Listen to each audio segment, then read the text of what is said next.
하나님 말씀은 요한계시록 12장 1절부터 6절까지 제가 읽겠습니다.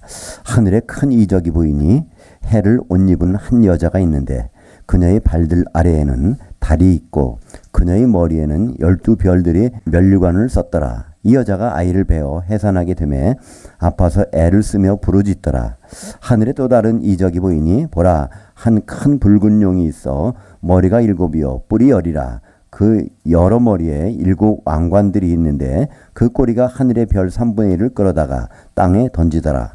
그 용이 해산하려는 여자 앞에서 그녀가 해산하면 그녀의 아이를 삼키고자 하더니 그 여자가 아들을 낳으니 이는 장차 철장으로 만국을 다스릴 남성이라. 그 아이를 하나님과 그 보좌 앞으로 올려가더라. 그 여자가 그 광야로 도망하매 거기서 1260일 동안 그녀를 양육하기 위하여 하나님께서 예비하신 곳이 있더라. 요한계시록 참 궁금한 이야기, 오늘은 12번째입니다. 해를 옷 입은 여자, 그 여자의 남은 자들 또 남은 자손들, 이런 제목으로 말씀을 나누겠습니다. 요한계시록은 22장까지 있습니다. 근데 크게 나누면요, 전반부가 있고 후반부가 있어요. 전반부는요, 비밀한 말씀이고요. 후반부는 모든 족속에게 알리라고 하는 공개적인 예언입니다. 이 말이 어디 나오냐면 요한계시 10장에 보면 거기서 사도 요한에게 이 작은 책을 먹으라 그러면서 이걸 먹고 먹을 땐 달지만 배에서 쓰리라. 그래서 이제 이 예언의 말씀이 모든 민족과 방언들에게 전파되어야 하겠다 하는 말씀이 나옵니다. 그러고 나서 11장에서는 잠깐 두 증인에 대한 얘기가 나오고요. 마지막 7번째 나팔이 울려 퍼지고 하늘의 성전이 열리는 거로 해갖고 11장에서 일단락됩니다. 그래서 11장까지는 전반부라고 하면 12장부터는 이제 공개적인 예언이 실시되는 것입니다. 그래서 맨 처음에 나오는 내용이 바로 한 여자가 나오는데요.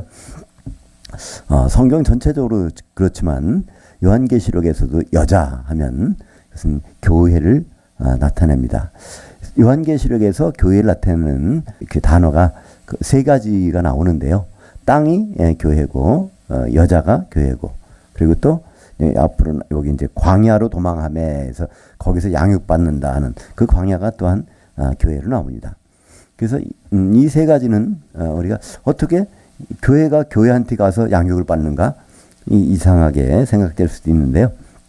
그리고 여기 보니까 이 붉은 용, 이게 천사 3분의 1을 땅에 떨어뜨려서 이제 활동하는 내용도 나오고요. 그렇게 땅과 광야와 여자가 이렇게 복합적으로 나오는데요. 이걸 간단히 정리하면요, 교회가 여자라고 하는 것은 에베소서 5장 32절에 보면 거기에 바로 남자가 부모를 떠나 그 아내 앞에서 한 몸을 이룰지니라 하는 그 내용이 그리스도와 교회에 대하여 한 것이라고 말씀하고 있어요. 그죠? 그러니까 예수 그리스도의 아내로서의 교회, 그것이 바로 여자이기 때문에, 그래서 본질적인 성경 전체 흐르는 하나의 맥은 뭐냐면요, 예수님이 결혼하시겠다는 거예요. 그죠?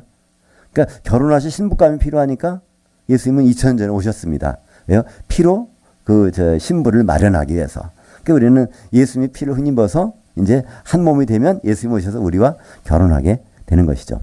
그래서 예수님은 이제 초림 때는 신부감 마련하러 오셨고, 그래서 사도들 중매쟁이로 세우셨고, 이제 재림 때는 이제 결혼하러 오십니다. 그래서 요한계시록에서 여자는 바로 이 교회, 주님의 아내된 교회를 나타내고 있는데요. 이 땅이라고 하는 것은 어떤 공간적인 개념이라고 볼 수 있습니다. 이 바다는 일반적으로 세상을 나타내고요. 그 중에서 땅이라는 것은 바로 이 교회를 또 의미하고 있습니다. 그리고 이 광야라는 곳은요, 출애굽해서 광야로 나왔는데 그것을 사도행전 7장에 보면 스데반이 막 증언하면서 우리 조상들이 애굽에서 광야 교회를 나왔을 때, 그래서 광야 생활을 교회 생활로 이렇게 하는 장면이 나옵니다. 그러니까 히브리 말로요, 이 광야라는 곳을 미드바르라고 합니다. 광야를 히브리 말로는 구약성 미드바르 그러는데요. 히브리 말로는요, 우리 신약 헬라어로는 말씀이 뭐죠? 로고스잖아요. 근데 히브리 말은 말씀을 다바르라고 합니다. 여기에 미가 붙어가서 미드바르. 하나님의 말씀, 생명이 떨어지는 곳이에요. 그죠? 거기 가면 양육을 받을 수 있는 곳이라는 뜻이죠. 그래서 이 광야라는 것은 다른 거기서는 하나님이 도움이 없으면요 먹고 살 수가 없어. 그죠? 그런 것이 바로 광야입니다. 그래서 우리는 교회를 요즘에 뭐 친목 위에서도 다니고 여러 가지 용도로 교회를 다니지 않습니까? 미국에 하면요 거기 한인 분들이 대부분 다 교회를 다니세요. 왜냐하면 그래야 이제 같이 이렇게 살아갈 수가 있거든요. 미국에서 한인타운 같은 데서는요, 보면 이제 뭐 세탁소를 한다 그러는데, 그럼 미국 사람들이 뭐 자보나요? 한국 사람들이 아래 세탁소로 하건 주유소로 하건 뭐 이렇게 그 타운에 돼야 장사가 되고 사업도 되고 그래서 되기 때문에 대부분 그런 뭐 안 가면 안 될 수 없는 환경이 돼요. 근데 이 교회는 물론 그런 것도 중요하지만 그러다가 또 예수님 영접하고 믿고 되면 좋겠지만 원래 목적은 하나님의 뜻을 받으러 가는 것입니다. 그죠?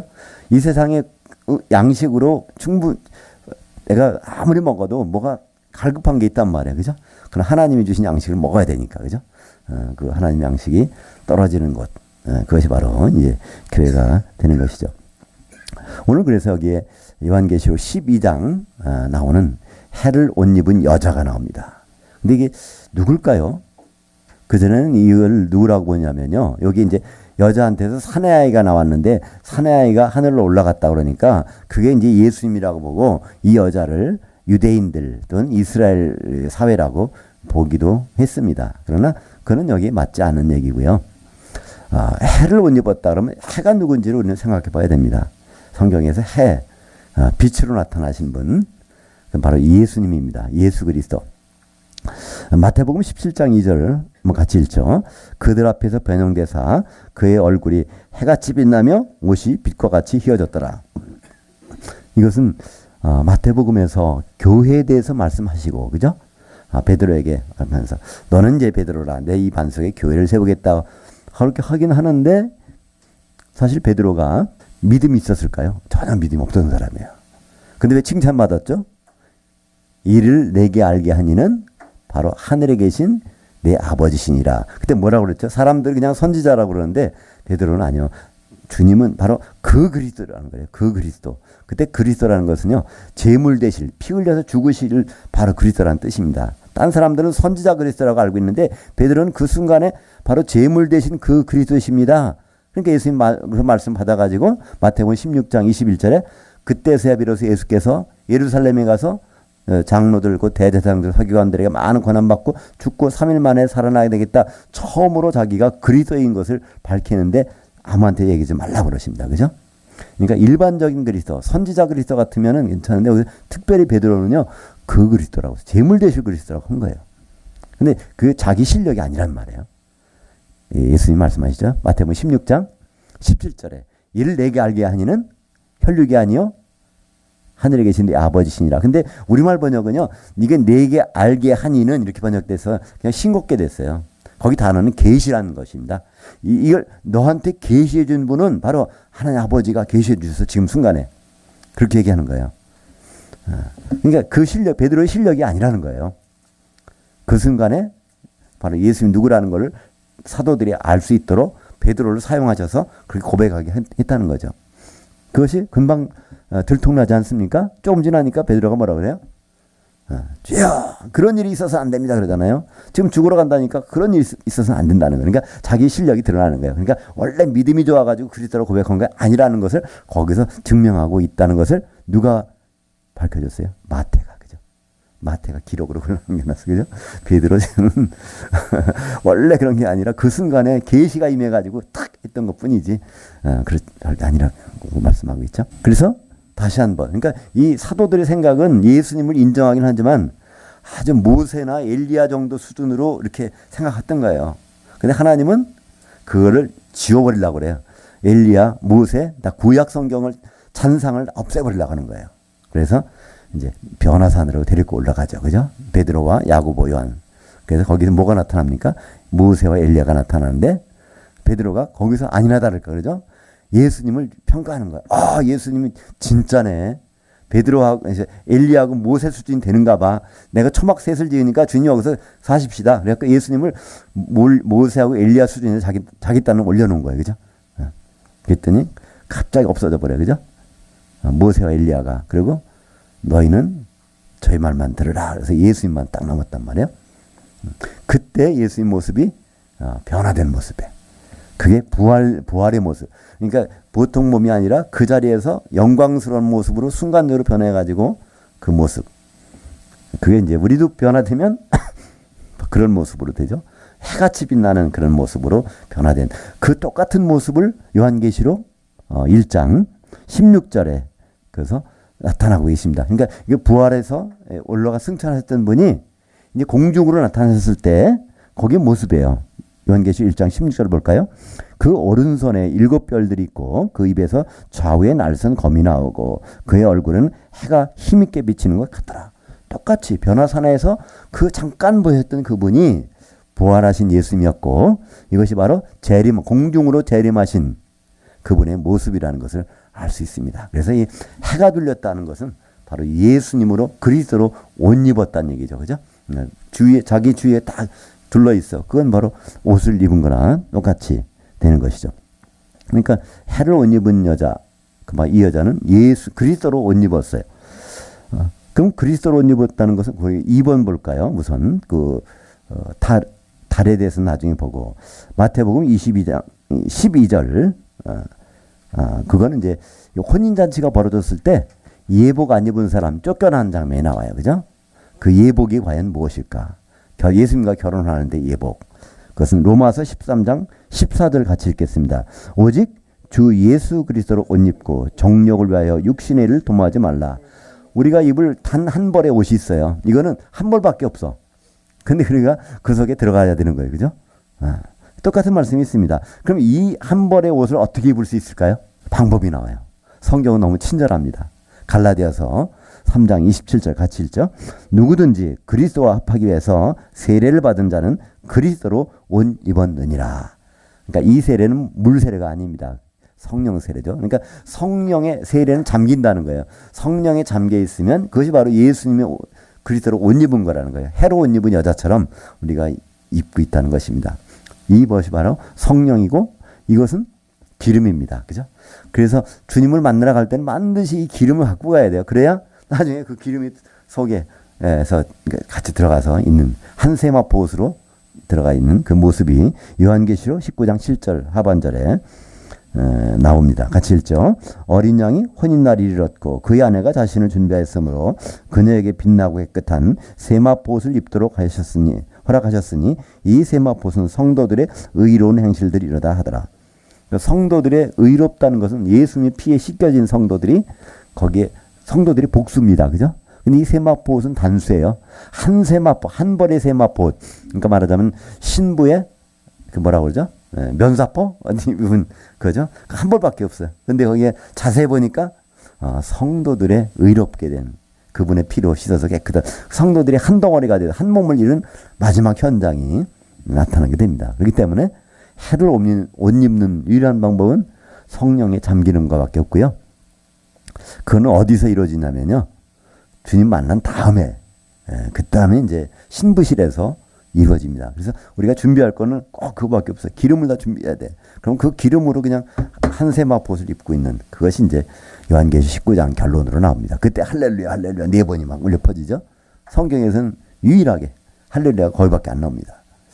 우리는 보통 할렐루야 뭐 목사님들이 할렐루야 그럼 할렐루야 많이 이렇게 하지만요. 성경에서 할렐루야가 참 드물어요. 참 드물어요. 바로 주님이 재림 때 신부가 단장에서 딱 결혼식 하는 순간에밖에 안 나와. 할렐루야. 그죠? 그게 무슨 뜻이라고 그랬죠? 할렐루야가? 할렐루야. 그게 우리는 의미도 모르고 그냥 할렐루야 인사말이 아니란 말이에요. 원래는 할렐우야입니다. 할렐우야. 이 할렐이라는 것은 자랑하라, 뽐내는 거, 자랑하는 거예요. 이분이 이럴 줄은 상상도 못했는데 정말 이런 분이네. 정말 정말 결혼하신다더니 진짜 하시네. 이런 일이 정말 일어났네. 그래서 막 자랑하는 걸 할렐이라는 건 자랑하라는 명령문입니다. 우라는 건 누구야? 너희는 거기서 누가 보고 있어요? 성도들이 그 자리에서 보고 있잖아요. 그죠? 그러니까 그 야는 누구의 뭐 약자예요? 야훼, 여호와 하나님. 너희는 여호와 하나님을 자랑하고 뽐내라. 남자가 부모를 떠나게 해서 결국은 그 아내와 합해서 결혼시키는 이걸 보고 하나님을 자랑하라는 거예요. 그죠? 그것이 성경 전체의 요약입니다. 그래서 이 여자는 주님께는 없어서는 안 되는 거예요. 이 여자는. 그리고 이 여자는 어떻게 해요? 그 자기 피로, 예수님의 피를 힘입지 않으면 안 돼요. 왜냐하면 아담이 그 아내를, 누굴 아내를 맞았어요? 갈비뼈를 뽑아가지고 피를 내서 데려온 그 여자를 아내로 삼잖아요. 그 아담은 예수님의 모형이라고 그랬죠? 로마서 5장 14절에 보면. 그러니까 예수님은 그런 자를 아내로 삼겠다는 겁니다. 그러니까 우리는 그냥 이렇게 만나 가끔씩 인사하고 그러잖아요. 진짜 성도들, 지체들은요, 너무나 귀해요. 한 분 한 분이. 거기서 한번 빠져나 보세요. 신부가 단장을 했는데 갑자기 파란 짝이 떨어져 나갔어. 그럼 결혼식 하겠어요. 다리가 좀 부러져 버렸어. 그 결혼식 안 돼요. 그죠? 근데 다 온 몸이 지체가 다 성하기 때문에 우리는 그 결혼식에 가서 할렐루야가 얼른 퍼지기 때문에 너희는 서로 사랑하라. 세계명을 그건 우리는 외울 필요도 없어요. 자동적으로 되는 것이 예수님의 결론을 보면 우리는 이것이 자동적으로 되게 되는 것이죠. 너희는 서로 사랑하라. 어떻게? 내가 너희를 사랑한 것처럼. 예수님은 그냥 사랑한 것이 아니라 어떤 사랑으로요? 아가페 사랑으로 사랑했단 말이에요. 이 세상에는 없는 사랑으로. 그죠? 그것이 바로 우리가 그 자리까지 가기 위해서 필요한 것입니다. 그렇다면 이 여자가 보니까 발 밑에 뭐가 있어요? 달이 있어. 그죠? 근데 교회는 어디에 쓰게 돼 있죠? 에베소서 2장 20절 볼까요? 거기에 같이 읽죠. 너희는 사도들 곧 선지자들이 기초석 위에 세우심을 입은 자들이라. 그러니까 교회는 여자는 반드시 사도들 위에 서야게 돼 있어요. 사도들을 오늘 여기서 뭐라고 표현했을까요? 달. 그러니까 요한계시록은요. 그냥 쭉 하다 보면 너무나 설명이 제대로 나오는 거예요. 그 여자 발 밑에 기초석으로 밟고 있는 게 달이라는 거예요. 그럼 달은 사도라는 걸 너무나 잘 알잖아요. 그러니까 이 달은 어떤 기능이 있냐면요. 달빛을 보면요. 뭘 보죠? 햇빛을 볼 수 있어야 돼요. 그죠? 달은 스스로 빛이 안 나옵니다. 근데 햇빛을 받아서 그대로 비추는 거예요. 그러니까 우리가 성경을 읽을 때 마태, 마가, 누가, 요한복음 사도들이 기록했으니까 우리가 좀 더 비중을 두고 다른 것들은 그냥 적당히 읽어야 되는 아니요. 똑같아요. 권위가 똑같아. 예수님의 분신으로 우리에게 말씀해 주셨기 때문에 이 사도들의 권위는 똑같아요. 그러니까 마태복음 1장 1절부터 요한계시록 22장 21절까지요. 아무리 빌레몬서, 유다서, 요한이서 이런 게 사람들이 안 읽는 거 있어요. 빌레몬서 잘 안 읽잖아요. 그죠? 이건 빌레몬가 누구죠? 그죠? 빌레몬한테 이제 오네시모에 대해서 용서해주라고 쓴 거고, 특별히 남자들이 안 읽는 성경이 있어요. 그 뭐죠? 어떻게 하셨어요? 요한이서를 보면요. 이거 남자들이 안 읽어.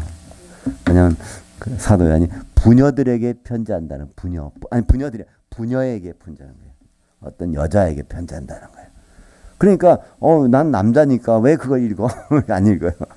근데 그것처럼 황당한 번역이 없단 말이에요. 그 부녀라고 번역하는 부녀는요. 퀴리아를 부녀라고 해요. 퀴리아라고 돼 있어요. 퀴리아는 성경에 딱 한 번밖에 안 나오는 단어예요. 여기서. 근데 우리 주님을 헬라어로 퀴리오스, 남성은 퀴리오스예요. 퀴리아라는 것은 주님의 아내란 뜻이에요. 그러니까 이 부녀라는 건 뭘까요? 교회예요. 그죠? 그러니까 교회에게 보낸 편지인데 사람들은 어떤 여자에게 사도 요한이 어떤 여자하고 정을 통하다 나중에 그렇게 편지 보냈나? 연애 편지 보냈나? 그러니까 안 읽으려고 그래요. 부끄러워서 안 읽으려고 그래요. 그럴 리가 없으면. 근데 요한이서는 바로 퀴리오스의 아내 되는 퀴리아에게 보낸 편지입니다. 그러니까 우리 교회 우리는 반드시 그걸 읽어야 돼요. 우리가 수신자니까 반드시 읽어야 됩니다. 그래서 성경의 아주 작은 부분이라도 우리는 그것을 잘 대접해 두면 예수님이 자기한테 한 거를 인정하시겠다는 거예요. 그게 바로 마태복음 25장에 보면 그러잖아요. 양들 있는 사람들한테 쭉 그래요. 내가 배고플 때, 목마를 때, 내가 헐벗었을 때 옷 입혀줬고, 내가 병들었을 때 나를 돌봐줬고, 내가 감옥에 갔을 때 면회 도와줬고, 그러니까 나그네 되었을 때 집에도 들여서 재워도 줬고, 막 그러잖아요. 그러니까 그 양들에 있는 사람들이 우리가 언제 그랬습니까? 그런 거예요. 그때 뭐라고 그러죠? 여기 있는 내 형제 중 지극히 작은 자들을 하나에게 한 것이 바로 나에게 한 것이니라. 그 그리스도 심판대 옆에 누가 있죠? 사도들, 그죠? 12사도가. 마태복음 19장 28절에 보면 바로 너희는 이제 세상이 새롭게 돼서 이제 앞으로 이 세상이 끝날 때 나를 따르든 너희도 12보좌에 앉아서 이스라엘 12지파를 심판하리라. 그래서 그 사도들 아주 지극히 작은 자, 그들이 써놓은 거 아주 작은 그런 부분도 우리는 소홀히 안 했기 때문에 그들은 양의 대를 쓴 거고요. 소홀히 하고, 그것 가지고 신약 성경 이거 쓴 거, 이거 별거 아니야. 더 먹고 싶어. 염소처럼 막 이것저것 뜯어 먹잖아요. 그죠? 그럼 염소가 돼가지고 뭐라 그래요? 이 작은 자 하나 하지 않은 것이 내게 대해서 내게 아는 것이니라. 예수님 그렇게 말씀하십니다. 그 결과가 이 양은 어디로 가요? 영생이라는 것은 한 시대 1000년 동안 나와 같이 있고 요 염소에 있는 사람들 이거 예수 믿은 사람들이에요. 근데 이 사람들은 영벌에 1000년 동안 지옥불에 던진다는 거예요. 그러니까 예수 믿고 나서 그 너무나 원통한 일 아니에요. 그죠? 잘 믿고 나서 근데 가봤더니 저기 다른 데가 있어. 1000년 동안. 그래서 여기에 보면 해는 예수 그리스도. 이 달은 당연히 발 밑에 있는 기초석이니까 사도들입니다. 그리고 이제 별들이 또 있다는 거예요. 그 면류관을 쓴 면류관 있는데 그 면류관 여기 보면 하나밖에 없어요. 여자가 쓴 면류관 하나야. 근데 바울이 그러잖아요. 빌립보서나 또 다른 성경에서 누가 면류관이라고 그래? 너희가 내 면류관이라. 면류관. 그게 뭐죠? 예수는 중매쟁이인데 중매쟁이에서 성공한 아내가 딱 되면 그게 바로 승리의 면류관이라 자기에서 그죠? 여자가. 근데 거기에 뭐가 있어요? 별들이 있다는 거죠. 별은 뭘까요? 천사들. 그러니까 천사는 어떤 활동을 하죠? 바로 구원받은 상속자들을 도와주라고. 그래서 이 해는 예수님의 말씀이라고 하면 달은 그걸 또 사도들의 말이고 또 천사들은 그걸 운반하는 역할을 하죠. 말씀을. 그래서 뭐 해 3분의 1, 뭐 달 3분의 1, 별 3분의 1이 이게 어두워졌다. 그게 무슨 뜻일까요? 복음이 흐려지는 걸 나타내죠. 그죠? 그게 없어진 게 아니에요. 구름 껴면 태양이 안 보여요. 근데 태양이 없는 것이 아니라 구름이 껴서 태양을 못 볼 뿐이란 말이에요. 앞으로 점점 그런 시대가 온단 말이죠. 복음을 지금은 마음대로 들을 수 있어요. 근데 앞으로 그렇지 못할 때가 온다는 거예요. 그거는 초대교회도 마찬가지로 경고가 있었습니다. 그죠? 초대교회 때도 그게 있었어요. 그게 사실 됐잖아요.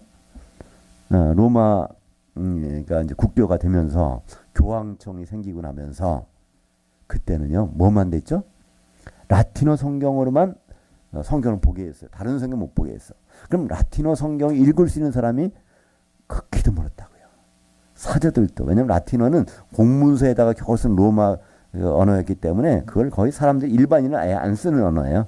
거기다가 사제들도 통계에 의하면 사도 1000명 중에서 18명이 라틴어 성경을 본다는 거예요. 그러니까 아마 내가 보기에는 교황도 그건 몰랐을 것 같아.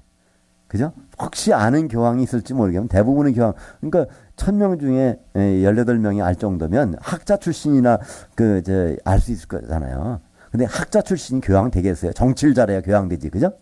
교황 되려면. 그러니까 교황은 대부분 잘 몰랐을 것 같아요. 읽을 수는 있지만 그 내용을 무슨 뜻인지는 대부분 모를 수 있다는 거예요. 그 정도니 이 교회 성도들이 성경을 알 수 있냔 말이에요. 그때는 라틴어 성경만이 그거 다른 건 다 그거 사용하면 다 죽여버리니까 이거 뭐 라틴어 성경 자체도 사제들만 겨우 알을까 말까 하니까 그 시간이 언제부터예요? 교황권이 시작된 것이 508년부터 1798년. 그러니까 마지막 교황 피우스 6세가 나폴레옹 부하한테 끌려가서 죽는 그 시간. 그래서 교황이 없어져 버려요. 지금 교황은 새로 생긴 거예요. 무솔리니하고 둘이 이렇게 해서 이제 바티칸 시국을 만들어줘서 같이 이제 생긴 거고요. 교황이 1798년에 없어졌습니다. 그러니까 그때까지는 어떤 시기예요? 누가 양육을 해줘야 돼요. 그죠? 교회를. 누가요? 두 증인이.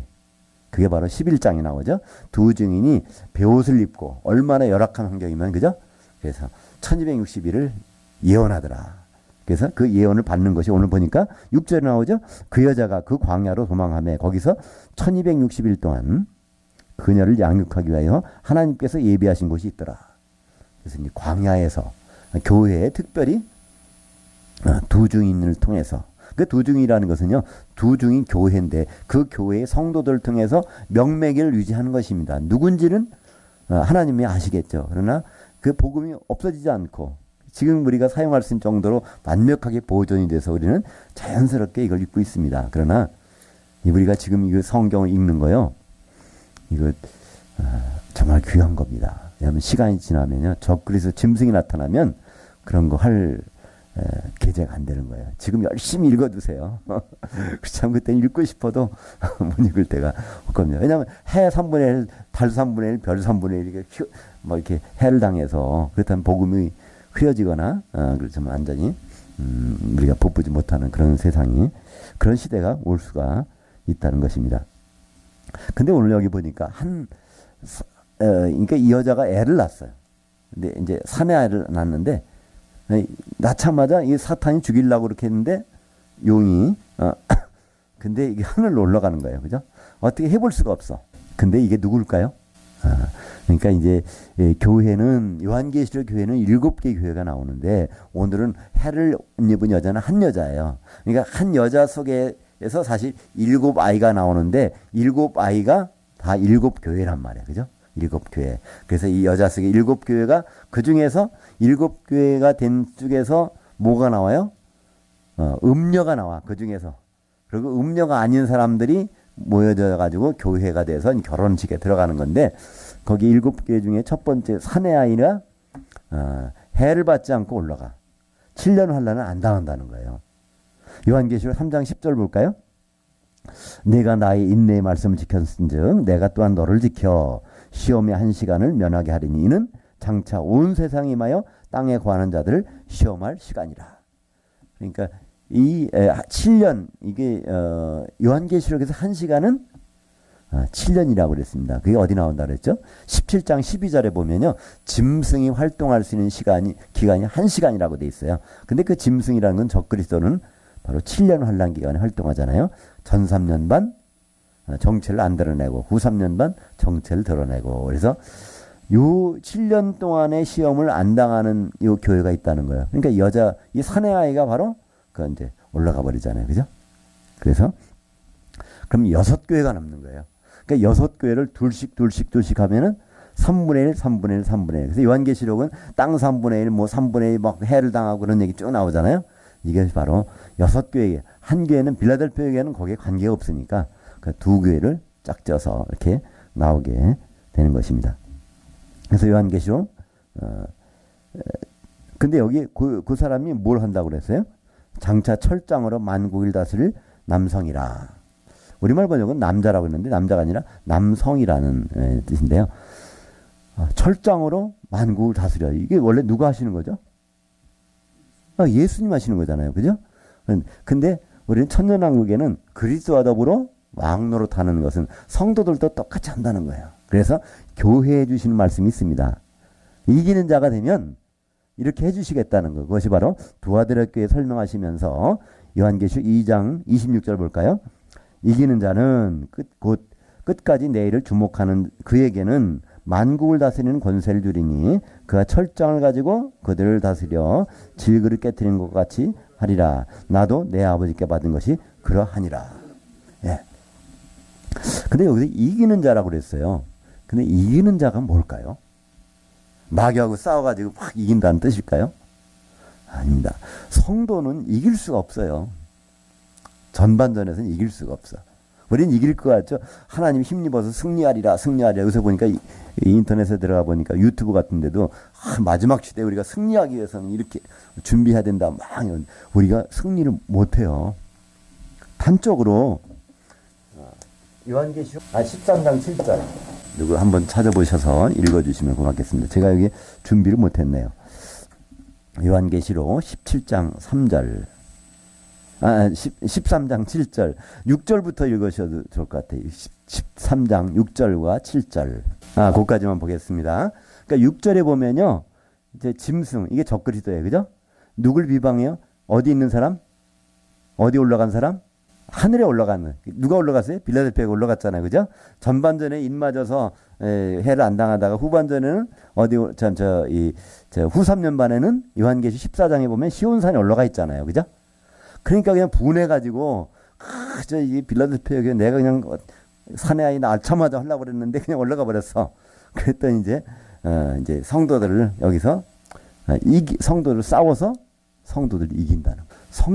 성도들이 이기는 게 아니에요. 우리는 성도들이 이긴다고 생각해. 잘 준비하면. 아니요. 우리는 마귀한테는 지게 돼 있습니다. 너무 슬프죠? 근데 슬프게 생각하는 게 아니에요. 그래도 이기는 자가 되는 길을 열어주셨다는 거예요. 하나님 보시기에 이기면 될 거잖아요. 그죠? 마귀는 우리를 이긴 것 같지만 하나님 보시기에 우리가 이기면 되는 거예요. 그것이 바로 오늘 계시록 2장 26절에 보면 과연 누가 이기는 자인지를 나옵니다. 이기는 자, 곧 끝까지 내 일들을 주목하는 그에게는 이것이요. 이기는 자가 따로 있고 주목하는 자가 따로 있는 것이 아니에요. 단수예요. 이기는 자가 바로 하나님의 일을 주님의 일을 주목하는 자라는 거예요. 그게 이긴다는 거예요. 끝까지 주목하는 자. 그래서 거기 보면요. 그에게는 만국을 다스리는 권세를 주리니 그가 철장을 가지고 다 단수예요. 만약에 여기서 이기는 자와 주목하는 자가 두 사람이라면 그들이라고 해야 될 거잖아요. 그죠? 단수란 말이에요. 그러니까 바로 이것이 보호입니다. 뒤에. 그러니까 동격이에요. 이기는 자라는 것은요. 하나님 보시기 이기는 자는요. 하나님의 일을 주목하고 있는 자예요. 그것이 바로 우리는 이기는 자입니다. 그렇기 때문에 순교당할 수도 있어요. 그러나 그거는 하나님 보시기 이기는 자입니다. 오히려. 그죠? 거기에 이제, 우리가 보기에는 지는 것 같아도. 지금 사실 다니엘서에도 보면 다니엘서 마지막에 그건 이제 12장 7절에 다니엘서는 12장밖에 없으니까 요한계시록에서는 13장 7절이잖아요. 다니엘서는 12장 7절에 보면 성도들의 권세가 다 깨져버린다는 그래야 주님 오신다는 거예요. 아니 후 3년 만에 완전 성도들이 박살나버려. 그러면 주님 오신다는 거예요. 그때 그게 복이 있다는 겁니다. 그러니까 우리는 너무나 짧게 보려고 그러니까 문제가 생기는 거죠. 마귀야 어떻게 대적할까 뭐 할까 우리는 자꾸 이것만 생각해. 근데 우리는 마귀한테 지는 것 같아도 하나님은 주님 말씀은 주목하고서 순교당하는 거 이기는 거예요. 그죠? 주님의 말씀은 꼭 주목하고 있으면 그 이기는 거란 말이에요. 사실은. 네. 그래서 물론 이기는 자라는 정의가 나오는 것은 요한 1서 5장 5절에 보면 뭐라고 나오냐면요. 이 세상을 이기는 자가 누구냐면 바로 예수께서 하나님의 그 아들이신 것을 향하여 믿는 것. 그것이 이기는 자라는 거예요. 그러니까 무슨 뜻이냐면 예수님 독생자로 오셨다가 죽으시고 부활할 때 맏아들 된 사실을 끝까지 믿고 있으면 그게 이긴다는 거예요. 왜냐하면 맏아들이라면 우리가 하나님 자녀라는 길을 열어주셨다는 걸 알기 때문에. 네. 그래서 성경에서 말하는 이기는 방법은요. 우리가 생각하는 이기는 방법하고는 차이가 있습니다. 우리는 그냥 마귀 대적하고 귀신, 십자가, 피, 막 쫓아내라고 그러잖아요. 아니요. 쫓아내봤자 나중에 더 악한 귀신 들고 다시 돌아오고 그러는데요. 근데 우리가 이기는 것은 길게 봐야 됩니다. 그죠? 우리가 반드시 이기는 건 주님 오신 다음부터는 다 이기는 길이에요. 그죠? 근데 그전에는 지는 것처럼 보일 수도 있어요. 그러나 성경에서는요. 주님을 주목하는 자, 주님의 하시는 일, 이 세상 돌아가는 것이 요한계시록에 있는 그대로 돌아가고 있다는 것을 주의 깊게 보는 사람들은 주님은 이기는 자로 인정하시겠다는 거예요. 그죠? 오늘 여기 나오는데 붉은 용이 나오는데요. 붉은 용이 누구죠? 여기는 사탄입니다. 그죠? 짐승, 붉은 짐승이 이제 적그리스도고요. 용은 사탄입니다. 그러니까 성경의 창세기에 보면요. 뱀이 나오는데 그 뱀이 누군지를 어떻게 알아요? 성경에서는 창세기에서 사탄이라는 단어가 안 나와요. 마귀도 안 나와요. 그냥 뱀만 나와. 근데 뱀이 사람들은 사탄 마귀라고 그래요. 그죠? 마귀가 유혹해서 넘어갔다 그러는데 성경에 그게 안 나와요. 그게 어디까지 안 나오냐면 끝까지 안 나와. 그러니까 에덴 동산에서 하와를 유혹해서 그걸 선악과를 따먹게 한 그 뱀이 누군지에 대해서는요, 요한계시록 12장까지 가도 안 나와.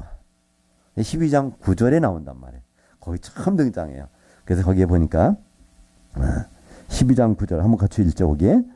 큰 용이 내쫓기니 곧 옛뱀, 곧 마귀라고도 하고 사탄이라고도 하며 온 천하를 꿰는 자라. 그가 땅으로 내쫓기니 그의 천사들도 그와 함께 내쫓기니라.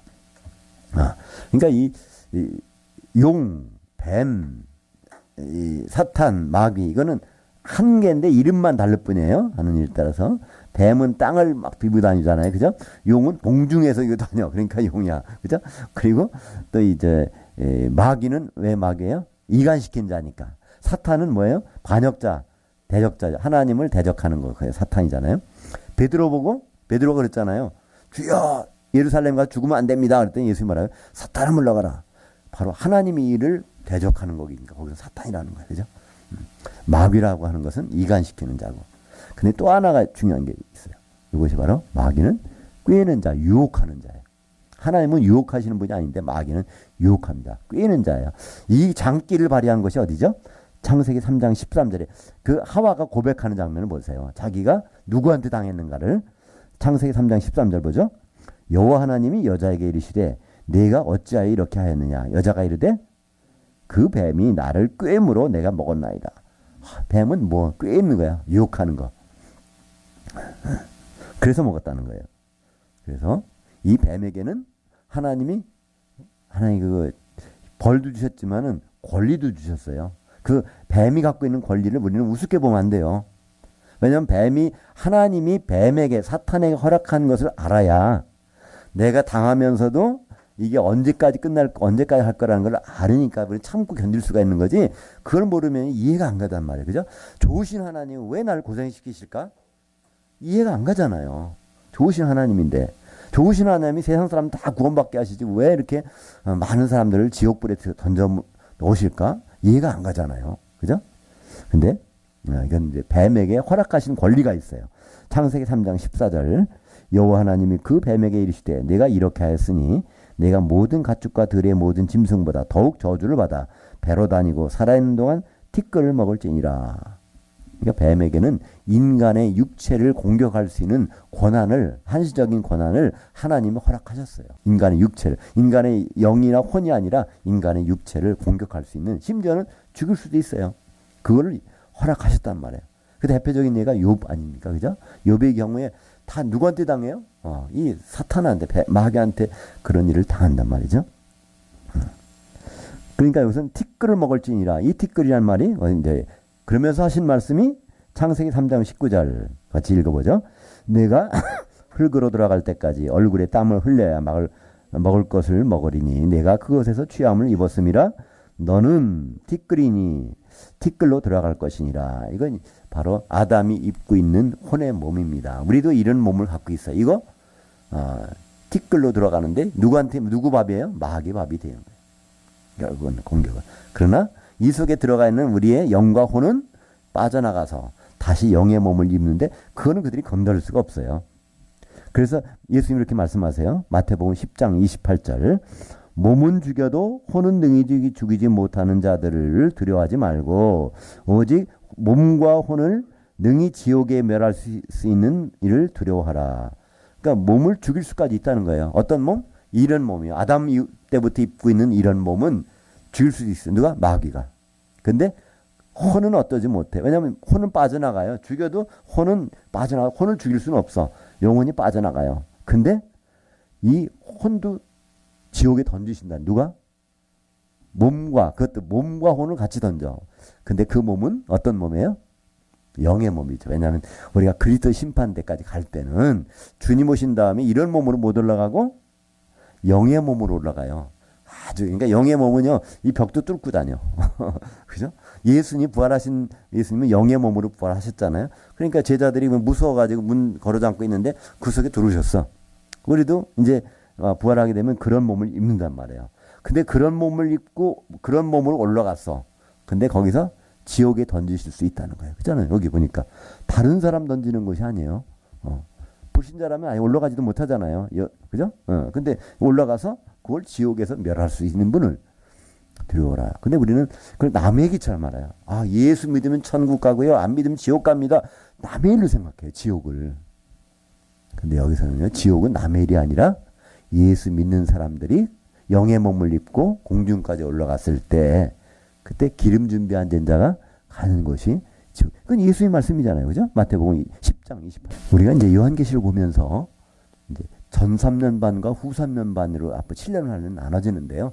전 3년반에서 벌어진 일이 거기 이제 나옵니다. 요한계시록 9장 4절 볼까요? 그들에게 이르시되 땅의 풀이나 푸른 것이나 각종 수목은 해하지 말고 오직 이마에 하나님이 인침을 받지 아니한 사람들만 해하리라 하시더라. 이거 14만 4천은 전 3년 반에 해를 안 받아요. 그죠? 후 3년 반에는 아예 셋째 안에 올라가니까 해를 안 받아. 이 얘기가 이제 여기서 나오는데 7개 교회 중에서 빌라델피아 교회만 빼고 6개 교회가 어떻게 되는가 보면 될 거잖아요. 그죠? 6개 교회는 전 3년 반에는 있어요. 그죠? 후 3년 반에는요, 4교회만 남아요. 왜? 두 증인이 거기 순교에 서 있으니까. 그러니까 전 3년 반에는 6교회만 해를 그러니까 입을 수 있고, 후 3년 반은 4교회. 근데 이게 사실은 뭘까요? 다 그 여자, 해를 입고 있는 여자의 자식이야. 그죠? 아이를 7명 낳았는데, 7명이 바로 사내 하나는 이제 시험과 관련이 없고, 그 다음에 이제 6이 여기서 이제 전 3년 만에 고통을 당하다가 마지막에 둘은 순교당하고 넷이 남는 요 장면이 여기 기록되는 거예요. 거기 이제 요한계시록 12장 13절부터 16절까지를 그걸 머리에 생각하시면서 한번 같이 읽어보시죠. 용이 자기가 땅으로 쫓긴 것을 보고 그 남성을 낳은 여자를 박해하는지라 그 여자가 큰 독수리의 2날개를 받아 광야 자기 곳으로 날아가 거기서 그 뱀이 낯을 피하여 1떼와 2떼와 반떼를 양육받음에 그 여자의 뒤에서 뱀이 그 입으로 물을 강같이 토하여 여자를 물에 떠내려가게 하려 하되 땅이 그 여자를 도와 그 입을 벌려 용의 입에서 토한 강물을 삼키니. 그래서 6교회가 그냥 이렇게 봉변을 당하는데 거기서 남는 게 있어요.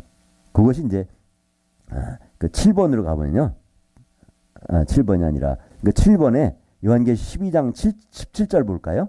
그 용이 그 여자에게 분노하여 돌아가서 그 여자의 남은 자들 곧 하나님의 계명을 지키며 예수의 증거를 가진 자들과 더불어 싸우려고 바다 모래위에 서 있더라. 이게 이제 전 3년 반이 끝나고 남은 자들이 있어 아직도.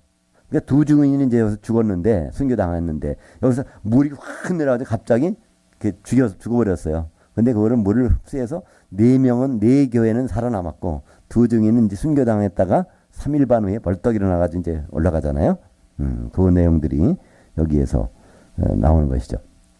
그래서 여기 보니까 남은 자손들, 남은 자들이 있다는 그 여자에게서 남은 자가 있다는 거예요. 이걸 통해서 우리는 알 수 있는 게 있죠. 여자는 사내아이 1명을 낳은 것이 아니다. 그죠?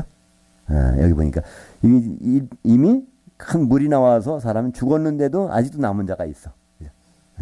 근데 요한계시록 9장에 보면요. 이 두 증인을 죽일 때 어떻게 죽여요? 그 연월 일시에 한 번씩 죽이는 거예요. 그죠? 순간적으로. 순교당할 때도 그렇게 순교당하면 고통이 없을 것 같아요. 그죠? 그 순간에 싹 당했다가 이제 3일 반 후에 이리로 올라오라 그래갖고 이제 하늘로 올라가는 장면이 나옵니다. 그러니까 이제 우리는 앞으로 그때까지 살 수 있을지 그 전에 우리가 이제 낙원에 갈지는 모르겠지만 우리는 전 3년 반을 통과할 수도 있고 후 3년까지 갈 수도 있어요. 그죠? 또 그 전에 끝나서 기다려 볼 수도 있어요. 근데 이 모든 것들은 사실은 주님이 오실 때까지는 이제 하프타임이라는 겁니다. 먼저 우리가 이 뒷부분 가기 전에 8번 먼저 보시죠. 8번 제목이 어떻게 있죠? 현세는 전반전, 하프타임은 기대되는 후반전. 우리는 이 인생을요 좀 길게 보셔야 돼요. 한 사람들은 100세 시대라고 그랬고 좋아하시는 분이 있지만 걱정이 태산 같아. 그죠? 왜냐면 그때까지 경제활동을 못하는데 수명은 길어지니까 또 우리 몸을 오랫동안 쓰다 보면 문제가 발생하잖아요. 그죠? 그러니까 그것 때문에 참 어떻게 100세 시대까지 우리가 편안히 건강하게 지낼까 여기에 신경을 막 쓰고 있어요. 근데 성경에서는 이것을 전반전이라고 해요. 전반전. 그러니까 전반전에 신경을 싹 쓰고 나면 나중에 그 뒤에를 전혀 대비를 안 하면요. 이건 참 곤란하잖아요. 그래서 그걸 다시 한번 확인하고 그 다음에 이제 7번으로 계속 들어가도록 하겠습니다. 요한계시록 14장 13절 한번 같이 읽어보죠. 또 내가 들으니 하늘에서 음성이 나서 이르되 기록하라. 지금 이후로 주 안에서 죽는 자들은 복이 있도다 하심에 그 영이 이르시되 그러하다. 그들이 수고를 그치고 하프타임을 가지리니 이는 그들이 행한 일들이 따름이라 하시더라. 하프타임 있다는 얘기는 후반전이 전제돼야 하프타임이 나오잖아요. 하프타임 있다는 얘기는 전반전이 분명히 있다는 거예요. 그죠? 근데 죽는 순간부터 하프타임이라고 하니까 우리가 지금 살고 있는 건 전반전입니다. 그죠? 그러니까 우리가 전반전을 어떻게 써야 될까는요. 후반전을 염두에 두고 살면 돼요. 그죠? 근데 우리는 전반전 이게 70세, 80세까지 수명했다가 100세가 되니까 전반전에 사람들이 다 집중하고 살고 있어요. 그전에는 오히려 내세에 대해서 사람들이 많이 관심을 가져요. 그죠? 많이 일찍 돌아가시니까. 그러니까 그분들이 어디가 있을까 뭐 관심이 있었어요. 근데 요즘엔 수명이 뭐 100세 시대라고 하니까 나중에 죽은 다음은 아예 생각지도 안 하려고 그래요. 왜 그렇죠? 이게 살아있는 것만 해도 힘든데, 그죠? 100세 시대를 어떻게 견딜까 그러는데, 그런데 아니에요. 100세 시대는 한마디로 전반전입니다. 그죠? 이건 주님이 이 말씀을 하셨기 때문에 우리는 인정할 수밖에 없어요. 그러면 하프타임이 있고, 주님을 만나는 순간부터, 그때부터는 후반전인데, 그 후반전을 성경에서 뭐라고 얘기하죠? 지옥에서 보낼 것이냐, 그렇다면 천년왕국에서 왕노를 할 것이냐, 그것을 가르는 것을 성경에서는 그리스도의 심판대라고 합니다. 그리스도 심판대는요, 예수님이 공중으로 오셔서 거기서 벌어지는 거예요. 거기서 나누는 거예요. 지옥 갈 사람, 그리고 천년왕국 예수님과 더불어 갈 사람. 근데 우리는 교회 다니면서 또 우리가 지금까지 저를 포함해서도 사실은 과거에는 그랬으니까요. 예수 믿으면 이제 죽어서 좋은 데 간다. 안 믿으면 지옥 간다 그러지만 성경에는 그런 말씀이 절대로 없단 말이에요. 전혀 없어요. 그러나 분명히 예수를 믿는 사람들은 다 잘 믿었건 못 믿었건 주님 앞에 서서 심판을 받습니다. 그 심판은 마태복음 25장에 세 가지로 나왔고 고린도후서 5장 10절에 보면 뭐로 심판한다고요? 그 몸을 통해서 선악간의 한 일을 가지고 받는다는 거예요. 그 몸이 뭐죠? 이 단수입니다. 우리 각자 몸으로 한 거로 하는 것이 아니라 예수 그리스도의 몸인 교회에 어떤 역할을 했는가에 따라서 그 기름이 있으면 우리가 한 몸 되는 거고 기름 없으면 우리가 뿔뿔이 흩어지는 거잖아요. 예. 그거에 따라서 심판을 하시는데 그 심판관이 누구라고요? 사도들. 그것이 마태복음 19장 28절. 그건 읽지 않겠습니다. 근데 거기에 아까 우리가 만났던 그 양과 염소를 심판할 때 그 마태복음 25장 40절 이건 한번 유념해서 보시는 게 좋을 것 같아요. 그건 남의 얘기가 아니니까 바로 우리 얘기일 수 있거든요. 마태복음 25장 40절 같이 읽겠습니다. 그 왕이 대답하여 이르시되 내가 진실로 너희에게 이르노니 너희가 여기 내 형제들 중에 지극히 작은 자 하나에게 한 것이 곧 내게 한 것이니라 하시고 그들은 영벌에 의인들은 영생에 들어가시리라 하시니라. 이 참 너무나 선명하고 분명하잖아요. 근데 우리는 이 말씀을 별로 크게 관심을 안 가져요. 여기 있는 내 형제는 사도들이고요. 그 사도들이 말하는 것이 신약 성경이에요. 신약 성경에 대해서 우리가 얼마나 소홀히 하고 있습니까? 그럼 예수님께 소홀히 했다는 거예요. 근데 신약 성경의 한 부분이라도 우리가 소홀히 안 하면 예수님께 소홀히 하지 않았다고 예수님은 평가를 하시겠다는 거예요. 근데 우리는 요거에 대해서는 별 관심이 없고 오히려 주석책이나 또 다른 구약 성경이나 거기에 너무 심취해서 거기를 존중한단 말이에요. 그죠? 그게 나쁜 건 아니지만 막상 해야 될 거는 분명히 해야 된단 말이죠. 그죠? 근데 이 부분을 우리는 너무나 소홀히 하는, 이걸 소홀히 하는 사람들이 가는 곳, 그걸 성경에서는 큰 성 바벨론이라고 합니다. 그래서 요한계시록 18장 21절 같이 보죠. 이에 한 힘센 천사가 큰 맷돌 같은 돌을 들어 그 바다에 던져 이르되 큰 성 바벨론이 이같이 비참하게 던져져 결코 다시 보이지 아니하리로다. 그 바다에 던져지는데 요한계시록 20장 13절에 보면 그 바다에서 죽은 자들 내주면 언제요? 1000년이 지나면. 그러니까 바로 이 불 섞인 유리바다 지옥 속에 있는 신세가 이건 너무나 참 어떻게 보면 극단적인 것 같아요. 그죠? 똑같이 예수 믿었는데 누구는 1000년 동안 예수님과 더불어 있고 누구는 불 섞인 유리바다 지옥에서 1000년을 보내야 되고. 근데 성경에 너무나 여러 군데서 이거를 확인해놨기 때문에 예수님도 입장이 난처하실 거예요. 봐주려고 해도. 그죠? 분명히 이렇게 갈라놨잖아요. 그죠? 형제에 대해서 노하는 자, 나가라고 하는 자, 미련한 자고 하는 자는 지옥불에 들어가야 되리라. 딱 예수님이 그 말씀 하셨는데 그 말씀은 바꿀 수가 없잖아요. 예수님이 좀 딱 하셔요. 그죠? 예수님이 할 수가 없어. 말을 바꾸실 수가 없잖아요. 예수님은. 거짓말 하실 수도 없고. 그래서 그는 이걸 우리가 그 말씀을 존중할 수밖에 없는 것이죠. 그래서 우리의 목적은 딱 하나 있습니다. 그것이 마태복음 요한계시록 21장 7절 볼까요? 이기는 자는 이것들을 상속으로 받으려니와 나는 그의 하나님이 되고 그는 내 아들이 되리라. 이기는 자, 누가 이기는 자라고 그랬죠? 요한계시록에 보면 그 말씀을 주의 깊게 보는 자, 이기는 자인데 하나님의 아들로 인정해 주시겠다는 거예요. 왜 하나님의 아들일까요? 예수님 맏아들되는 거, 그걸 당연히 우리가 하나님의 아들이죠. 근데 하나님의 아들, 하나님 자녀가 된 것이 끝이 아니라니까요. 하나님의 아들이 됐는데도 불구하고 쫓겨나는 수가 있어. 1000년 동안 금식할 수가 있어요. 그것이 바로 마태복음 9장 15절입니다. 같이 한번 읽어보죠. 예수께서 그들에게 이르시되 신부실에 있는 아들들이 신랑과 함께 있을 동안에 슬퍼할 수 있느냐? 그러나 신랑을 빼앗길 날이 있으리니 그때는 금식할 것이니라. 하나님의 아들들이 예수님하고 이별할 날이 있다는 거예요. 어떻게 하면? 기름 준비 안 하면. 그렇죠? 그러니까 우리는 하나님이 자녀됐다고 하나님께 감사하고 찬송하고 좋아요. 근데 여기서 말씀하시는 건 기름을 준비해야 신부실에서 세마포 옷을 입은 한 신부가 나타날 거 아닙니까? 그죠? 이것을 바로 우리는 다 부활합니다. 근데 가장 좋은 부활을 요한계시록 20장 6절 이 제일 좋은 부활에 참여하는 자들은 복이 있고 거룩하도다. 둘째 사망이 그들을 다스리는 권세가 없고 도리어 그들이 하나님과 그리스도의 제사장들이 되어 1000년 동안 그리스도와 더불어 왕 노릇하리라. 철장을 가지고 다스리는 것을 하는데 누가요? 바로 성도들, 기름을 준비한 성도들이 그렇다는 것입니다.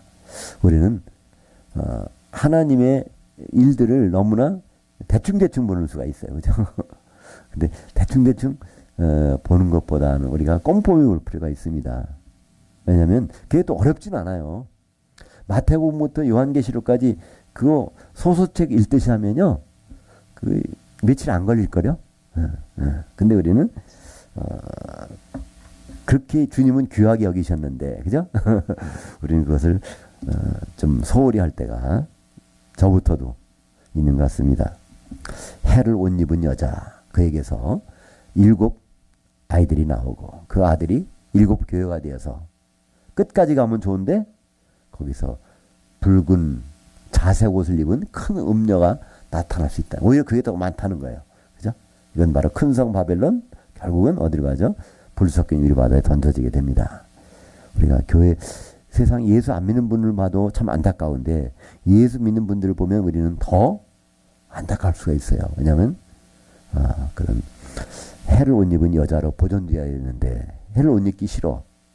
붉은 옷, 자색 옷을 입고 금잔을 들고 짐승을 타고 있는 큰 음녀가 되는 교회들이 점점 늘어나는 것. 그렇기 때문에 성경에서 뭐라고 말해요? 바로 짐승이 성도들을 이기더라. 그래요. 그러나 주님이 보시기에는 이기는 그게 이기는 것이 아니라 주님의 이 말씀을 주의 깊게 보는 사람이 주님은 이기는 자라고 말씀하고 있습니다. 기도하겠습니다. 하나님 아버지 감사합니다.